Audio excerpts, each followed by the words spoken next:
Mirador, tour de... Nos chroniqueurs se déboutonnent sur le vif.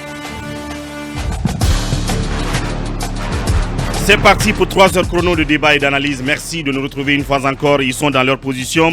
Les Mirador, Emmanuel Milimono, bonjour. Bonjour Mamadou Wouri, bonjour à nos auditeurs de Dabola, de Guékédou, de la diaspora. Et permettez que je fasse un bonjour particulier à ma jeune sœur qui nous suit depuis la Roumanie. Bien. Avec ses collègues étudiants, Monique Milimono. Bien. Qui d'ailleurs m'a même fait une capture de Mirador qu'ils suivent en groupe.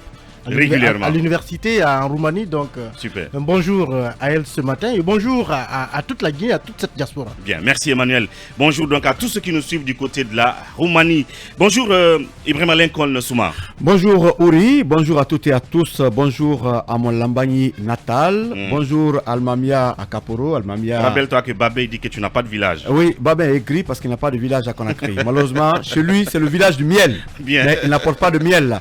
Bonjour à Ourekaba du côté de Mamou, même si Talibé n'en parle pas. Bien. Et bonjour à Dougountouni chez Djami et chez Dr Bachir. Bonjour à la Guinée, bonjour à Samaya. Et bonjour chez Mohamed Kaba. Pas Kanka, mais du Breka. Bien, merci. Ourekaba chez Bantamasso alors. Bantamasso, oui. Et chez mon petit frère Massaré du côté de la radio parlementaire. Super. Bonjour Akumba Diallo. Bonjour Mamadou Wouri. Bonjour Triangle NKK. Bien, merci. Nyonso Moridou. Koyi. Komodou Koyi. Bien. Bonjour à Kumbia dans Gawal, bonjour à Dalen dans Labé, bonjour à Nono dans Kouroussa. Bien. Mais on m'a dit que si je ne dis pas bonjour à Jifin et à Linsan, qu'il y aura une équipe qui viendra pour me kidnapper ici, ou des équipes d'ailleurs. J'aimerais dire bonjour à Bintala Alisso et à Blaye Breveté. Ouais.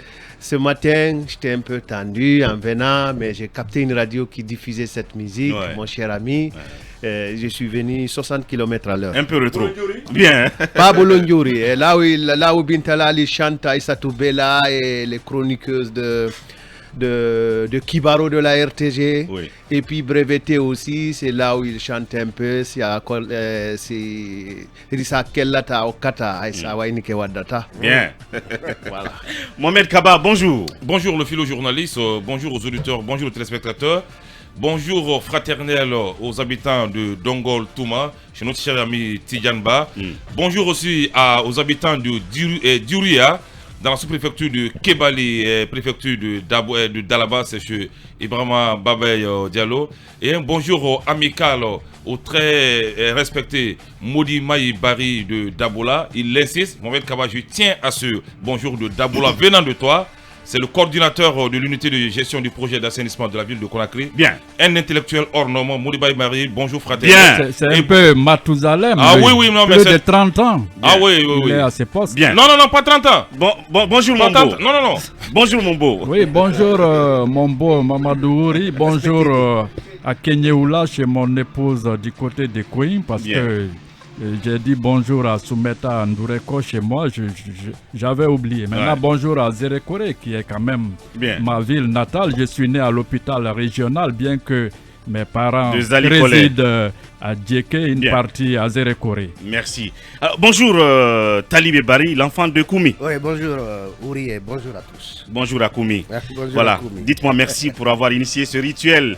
Bonjour donc au groupe Amoukanama, ce groupe de jeunes qui font la fierté de la Guinée en ce moment à l'extérieur. Sans doute nous reviendrons sur ce sujet ou sinon dans nos émissions culturelles. Emmanuel, on revient avec toi pour parler de pèlerinage chrétien en Israël.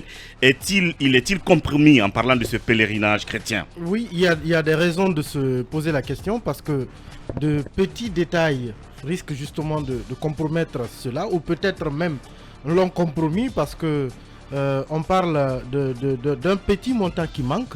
Qui manque à l'appel. Et qui a fait que les pèlerins risquent de rater en tout cas ce voyage sur les lieux saints chrétiens. Il s'agit au total de 100 pèlerins qui devraient normalement se rendre en Israël du 10 au 30 août pour la période du pèlerinage. Mais globalement, quand vous prenez le budget global justement pour ce pèlerinage, il tourne autour de 3 milliards 500 millions. pour les 100 pèlerins et pour toutes les charges liées au voyage. Et on nous fait savoir que la participation de chaque pèlerin est de 25 millions de francs guinéens. Et vous additionnez tout cela, ça vous fait 2 milliards et quelques. Donc ça n'atteint pas le montant global. Mais il se trouve justement que ce montant est réparti entre les pèlerins en tenant compte d'une subvention que l'État avait annoncée. Donc l'État avait annoncé sa subvention et on a donc déduit ce pourcentage du montant global, et le reste du montant a été mis à la charge des pèlerins, ce qui faisait donc 25 millions chacun.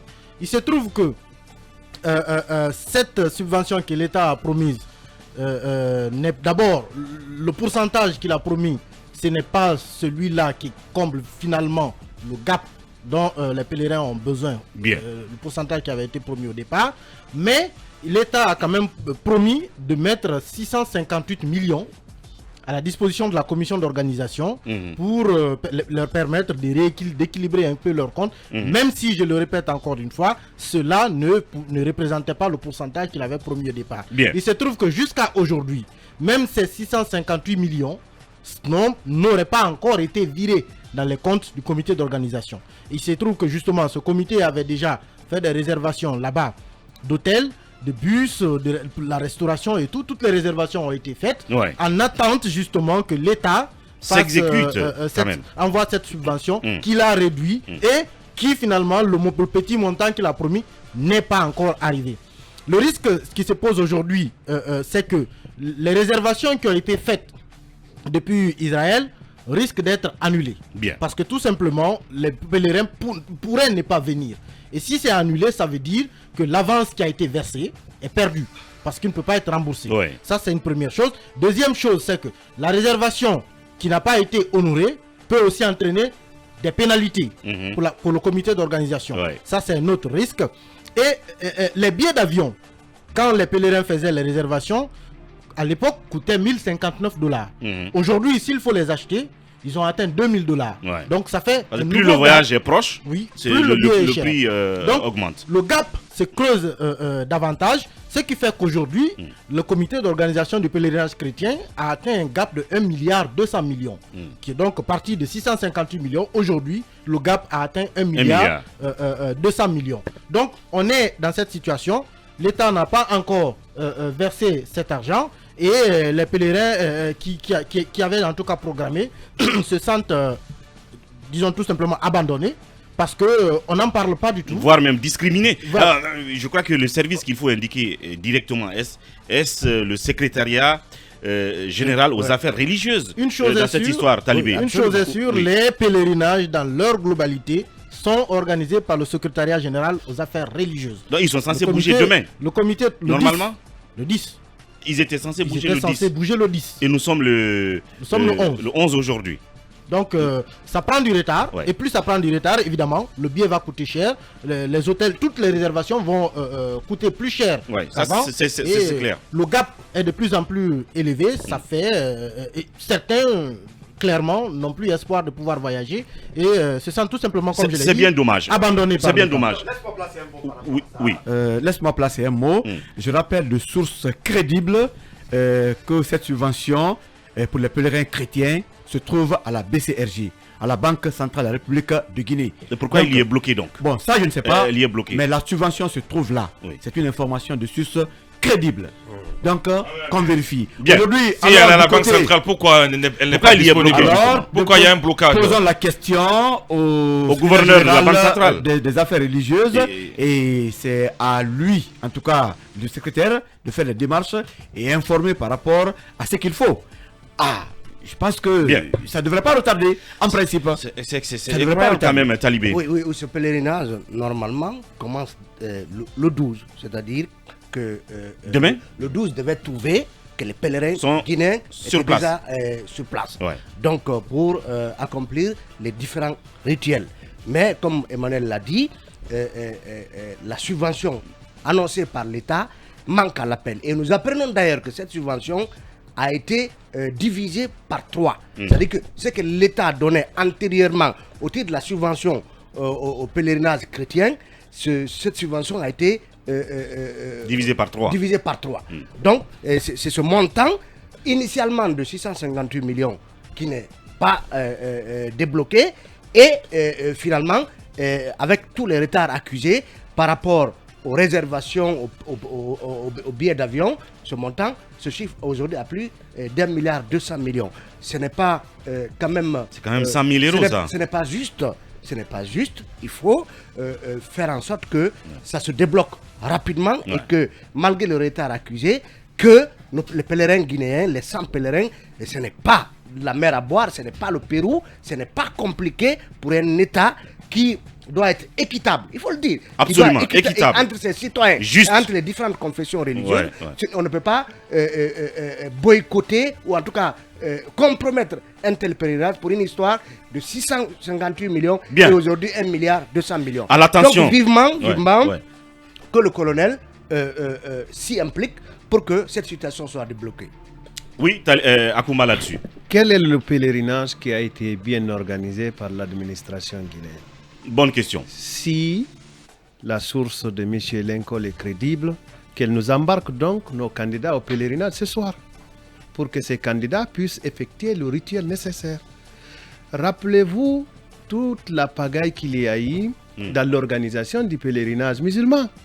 Jusqu'au jour d'aujourd'hui, je connais des familles qui attendent encore que le gouvernement lui annonce officiellement le décès de leurs parents.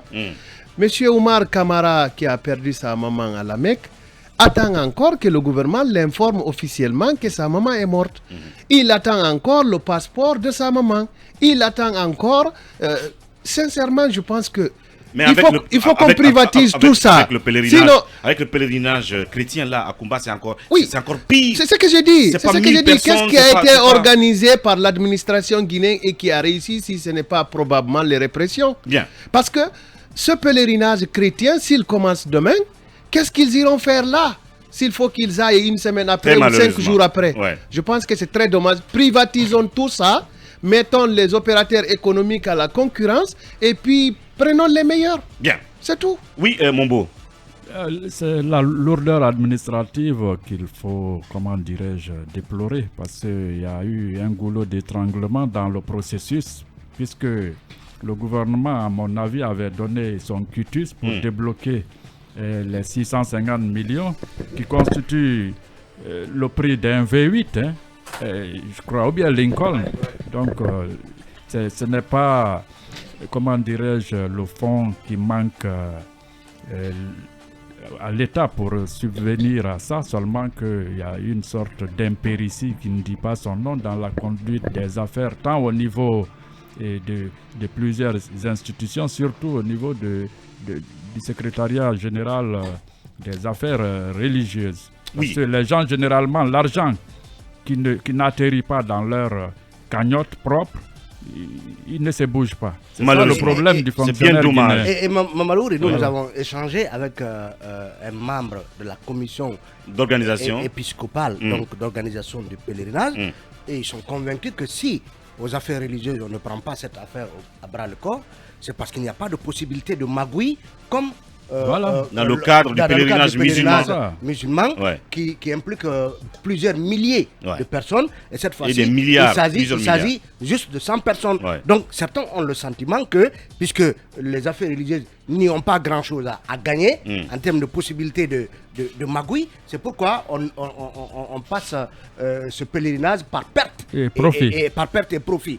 Et parce que par exemple dans les 658 millions, la clé de répartition est la suivante: 14% pour les églises protestantes et évangéliques, 31% et 55% pour l'église catholique et protestante, 14% pour les églises anglicanes et 31% pour le secrétaire général aux affaires religieuses. Nous avons voulu savoir À quoi servent ces 31%?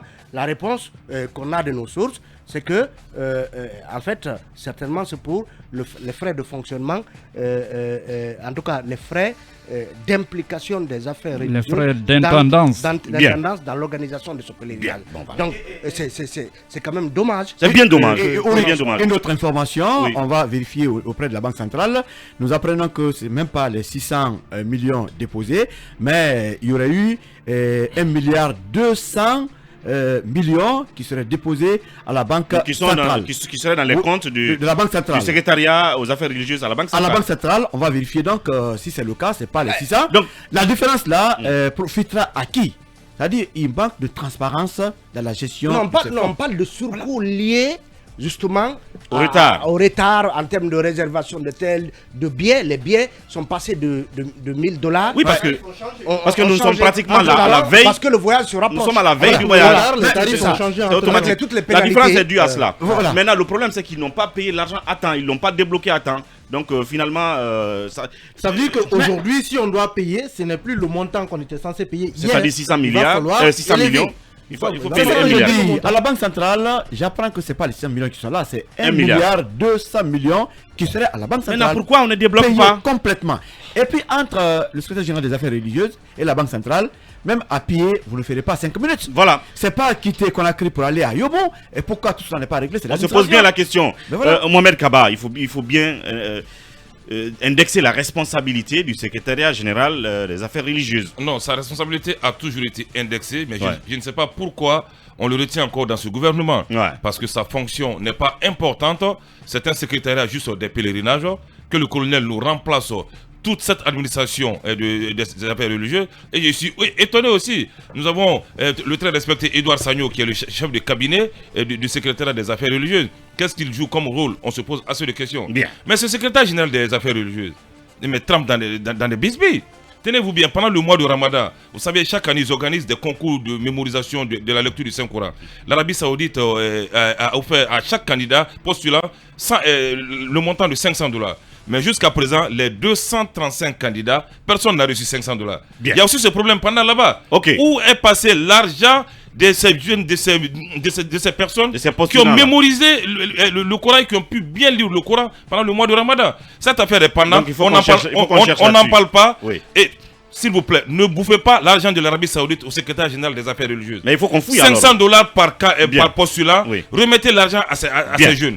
Parce que, mais Ouri, pendant qu'on doit éviter le péché, là-bas on accumule. Mais c'est ce qui est grave. La procédure est lente.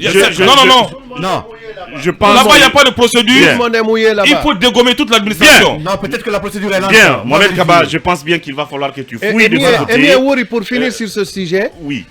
Quand on fait des pèlerins qui ont été expulsés de l'Arabie Saoudite, quand on fait des candidats au pèlerinage qui ont payé entre 60 et 80 millions, qui n'ont pas effectué le voyage, qu'est-ce qu'on attend pour clarifier tout ça? Quand Charles White était au parquet général, j'apprenais qu'il y avait déjà une action judiciaire qui était engagée contre ceux qui sont présumés avoir escroqué de l'argent aux candidats au pèlerinage.